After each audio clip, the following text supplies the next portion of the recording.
Hello, this is True Loveless, and I am Anna. How's everyone doing? So, this is my second podcast. I find it irritating when people say things that we already know, and now I'm doing it anyway. Hi, this is Anna. This is my second podcast. So ridiculous. Anyway, I had a couple thoughts in my brain. Let's share brains and hearts today. I am laying in my bunk. I am somewhere in Washington State. I think it's called Auburn Hills. I'm not really sure. But anyway, it's very quiet right now because everybody's off doing their own stuff and I can chit-chat to myself. And I was thinking about this thing. I don't know if anybody else ever feels like this, but I've given it a name. I don't know if it has a name or some doctor somewhere has given it a classification, but this is my idea. Ooh, ding-dong's going off on my phone. But there's this thing that I experience called alien syndrome. And I've had it since I was like a little girl. And it's like this deep longing and loneliness and emptiness. And it doesn't necessarily occur when you're with people or when you're not with people, but you just feel this like kind of like lost feeling. And you feel like maybe you were put here mistakenly, or like you're born at the wrong time, or maybe your parents aren't your parents, or like, how did I get here? I'm here and it's all wrong or something. You know, it's not quite wrong like I've got to get the hell out of here. It's wrong like something's not quite right. So I started calling it this alien syndrome. And there's a word that's very close to it, which is one of my favorite words of all time. It's saudade, S-A-U-D-A-D-E, which in Portuguese is like a longing or a missing of something, but something that you can't put your finger on, right? So I'm probably not giving you the exact definition, but it's really cool. You should look it up, and there's beautiful stories written about saudade. But I think that sort of encompasses the alien syndrome I'm talking about. But I specifically remember when I was a little girl thinking that I was left here from another planet and that I wasn't supposed to know the real story, but I kind of remembered some of it, and that the loneliness just wouldn't go away because I wasn't home, you know? Anyway, that was what was on my brain today. Let's take some questions here that I got off of Twitter. Ooh! And I better turn up my brightness because otherwise I won't be able to read. Okay, so at MIKEXETHAND says, would you rather never laugh again or never use your phone again? Oh, God. I would rather just never use my phone again. I love and embrace technology, and I think our world, you know, everybody's like, ooh, technology is the devil, and blah, blah. Like, technology has made our world a lot easier, and the comfort level is so amazing. But I could care less about using my phone. Like, I'd rather, and maybe I'm just getting old, but I love the feel of like books and pages, and different books smell different, you know, coming off the printing press and stuff. Like, I don't read books on my phone or my computer. Now, that's a lie. That's a blatant lie, Anna. But I do read them when I'm on the road because I have 1, 2, 3, 4, 5, 6, 7, 8. I have 8 books that I'm carrying with me right now, and I can't possibly carry them all. Like, my suitcases are ridiculous. But so I have to download a couple of like the staple books onto my phone so that I have them to be able to like reference to, or, you know, just read. So yes, I think technology is amazing, but I could do without my phone, and I can't do without laughing. So thank you for your question. Oh, God, this is hard. At Jolien is the name. Jolienis, the name. Hi, thanks for your question. If you could write a note to your younger self, what would you say? I would say that it's all going to be okay. Because, you know, we go through life, I mean, I go through life always thinking that, like, this is a fucked up situation, and this is crazy, I'm never going to get through this. And you get through everything, right? You pretty much get through everything. And you actually can. You don't even have to believe that you can, but you will. Somehow you'll get through it. So I would just say everything's going to be okay. Thanks for your question.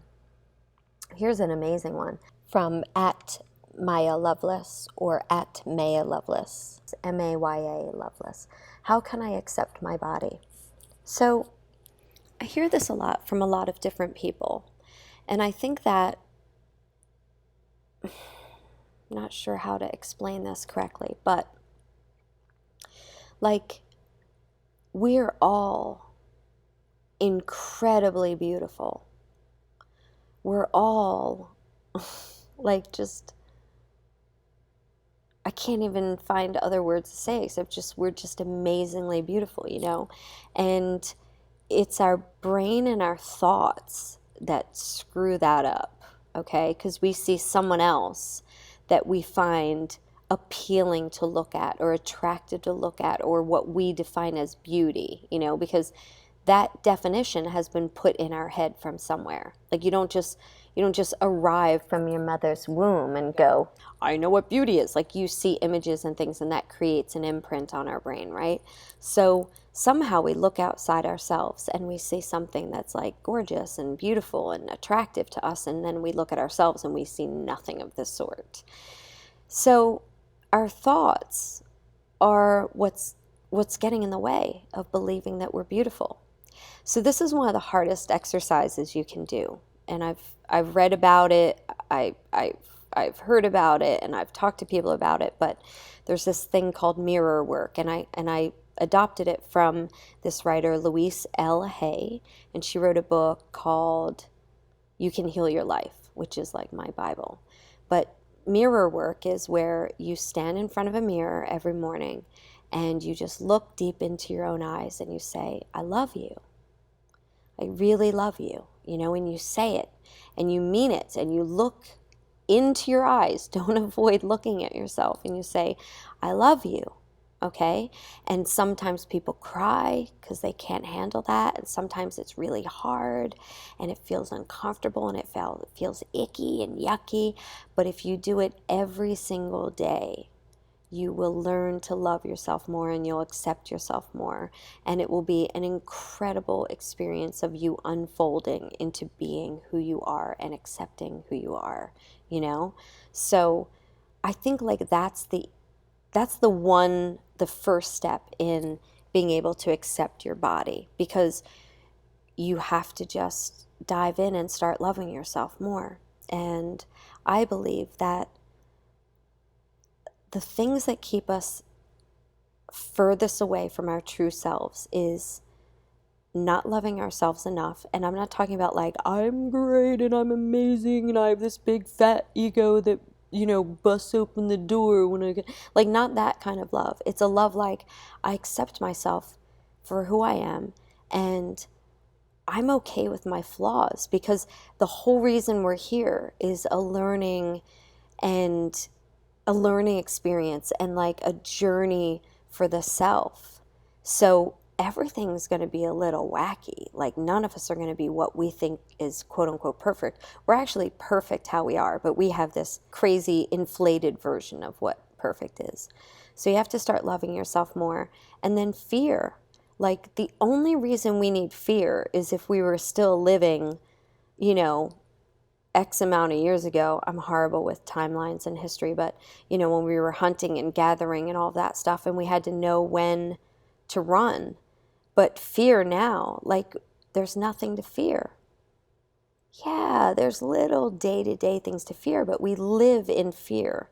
We're afraid of everything. It runs our lives. Look at the news. I never watch the news, and I probably am a moron for not doing that, but like, the news just scares the fucking shit out of you. You know? There's murder, there's this, there's that, there's everything. Guess what?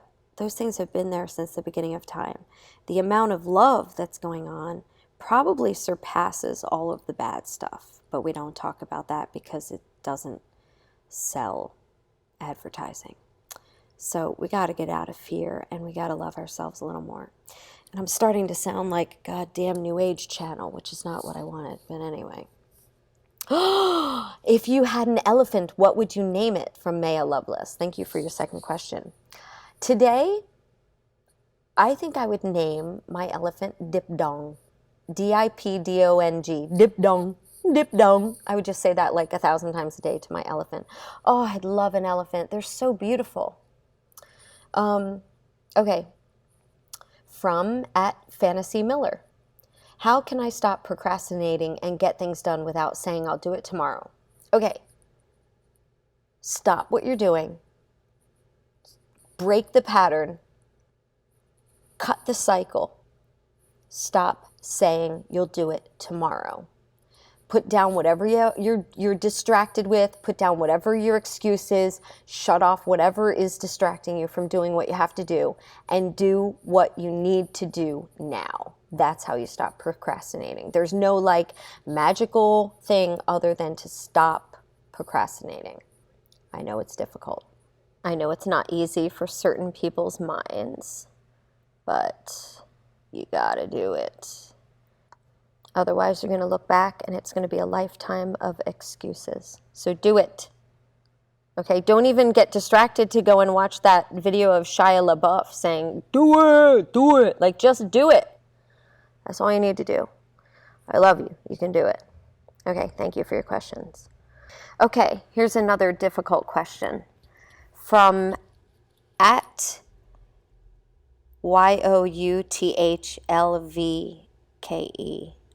Which is supposed to be said like you the Luke, I think. Okay, please, it's really important. It hurts me and you're a mom, so maybe. So it says, I've got problems with my mom. She doesn't let me do anything. I can't dye my hair or wear what I want. I'm 16. I've tried to talk with her, but she doesn't listen. She said, I'm the mom, you're the daughter, so you must do what I say. I feel oppressed, and I don't know what to do. I'm not laughing at you. Dude, I'm 46 and I feel oppressed, okay? So, sort of joking, sort of not joking. I mean, we all have these huge things to overcome in life. So let's get to the question. All right, I'm going to be totally honest with you, and it's probably not what you're going to want to hear, all right? I'm sorry to tell you this, and it's like completely opposite of everything else I'm ever going to tell you. But when I was a kid, and I lived in my mom's house, and my mom was fucking crazy. My mom was nuts, and she didn't let me do anything, okay? I had to literally like twist myself into a pretzel mentally and physically to get anything, okay? But your mom is your mom, and your dad is your dad, and your parents are your parents, and whether you have one parent living with you or both or whatever your situation, they are your elders. Now, everything they say may not make sense. And even 20 years from now, in retrospect, what they said may not make sense. But one of the biggest parts you need to learn in life is honor and respect, okay? That doesn't mean that for the rest of your life, you're going to have to put your desires on the back burner and you're not going to be able to do anything.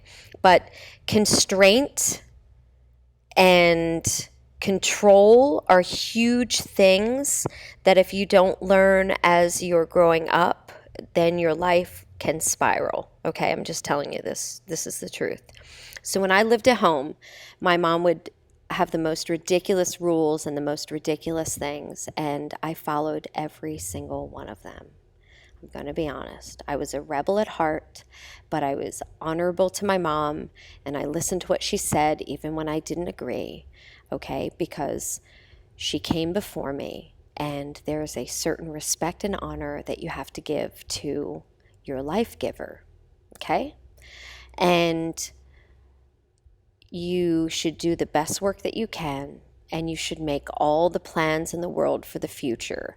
And you should find if you can't dye your hair, then find another way to express yourself.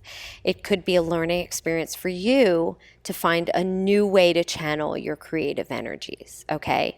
But you cannot fight up against what you cannot overcome. I understand you've probably talked to her and you've reasoned with her and you've given every good idea that you could possibly, and you just keep hitting a wall. So why keep fighting? Why keep hitting a wall? Be creative and find a new way to express yourself, okay? My mom did not like me dyeing my hair when I was young, and I went to an all-girls Catholic academy and I wasn't allowed to do anything, and I had to wear a uniform, and I felt so oppressed. It wasn't even funny. I mean, I felt like at that time that they just all wanted us to be the same version of each other. So I wore crazy multicolored polka dot shorts under my skirt that reminded me of who I was, that I had a creative side and that I was insane, and that under this very conservative, strict uniform, there was a wild girl waiting to get out, okay? So we have lessons in our life, and you have to find those places where you can actually channel your energy. If you can't dye your hair, write poems. If you can't, if you're not allowed to stay out late at night, then pick an author that you're going to read and you're going to try and emulate, or pick up an instrument or whatever it is. Like, just find something that's you, where you can channel your energy. And the second thing is, it will not last forever. As soon as I moved out of my parents' house and I got to New York, I dyed my hair and I cut it real short and I went crazy and I did all the things I always wanted to do. So like, your version of what would be perfect is right around the corner. You just have to hang in there a few years, and you have to listen to your mom and dad, and you have to do the right thing to make them feel okay. It's really important to have a good relationship with your parents, okay? Because sometimes people don't. And even people who are out of their parents' house for years and years, it's very troubling when you don't have a good connection with your parents. And I'm just telling you, you got to have that. You got to have that little bit of where I just picture a person kind of just bowing their head and honoring you gave me life, okay? And you have to keep that sacred spot inside of you, even when there's stuff that you don't want to do, okay? So you'll get through it, I promise. Things change more than we all realize. Everything changes at all times, so nothing's going to stay the same. So for this short period of time that you have to be under your mom's roof and she's saying things that you don't like, figure out a way to make her happy and find avenues for you to express yourself, okay? I wish you tons of luck. And thank you for the question. That's a really difficult one, and I know I didn't tell you what you wanted to hear, but I hope that I told you what you needed to hear, okay? All right. Somebody wrote, it's from @HeyVioletUpdate, UPD. HeyVioletUPD. How do you feel knowing that you've helped so many people because of your kindness and positivity? Well, that's very, very sweet of you to say, but I don't walk around thinking about that I've helped people. I just kind of have the big mouth and I say what I probably shouldn't say, and if it helps you, I'm really happy. And I care about all of you because you're all very special. So thank you for making me feel special. Let's take one more. Okay. This question is from my friend Nicholas Scanlon, and it's @NBSCANLAND. Is there something that you can't do but wish you could? And thank you for the love on the first podcast, Nick. I've always felt like in this life that I was born with too many personalities in my head. So I've actually wanted to do everything. I used to live in New York, and I would ride the train back to Philadelphia to visit my parents every couple of months or something while I was living there. And I would just stare out the window and I would watch people's homes. The train is traveling south, to Philadelphia, and I would watch all these homes passing by me, and my eyes would just try to capture these little glimpses of people's lives, whether there were kids outside on their bikes or, whatever it was. But I just felt oh my God, I want to be everybody. I want to experience everything that's going on. And I don't know if anybody else has ever had this feeling, but I feel completely constrained that I have to live one life. So the one thing that I'd want to do that I haven't been able to do is be multiple people at once. And that would be really, really cool if I could.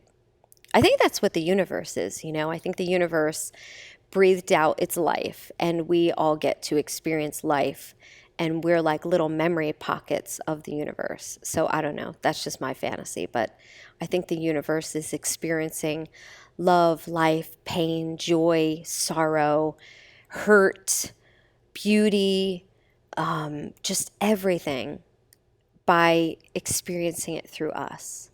So maybe in some weird way, my fantasy is being fulfilled, that I'm a part of this one big gigantic memory bank, and that I'll be able to experience everybody's life.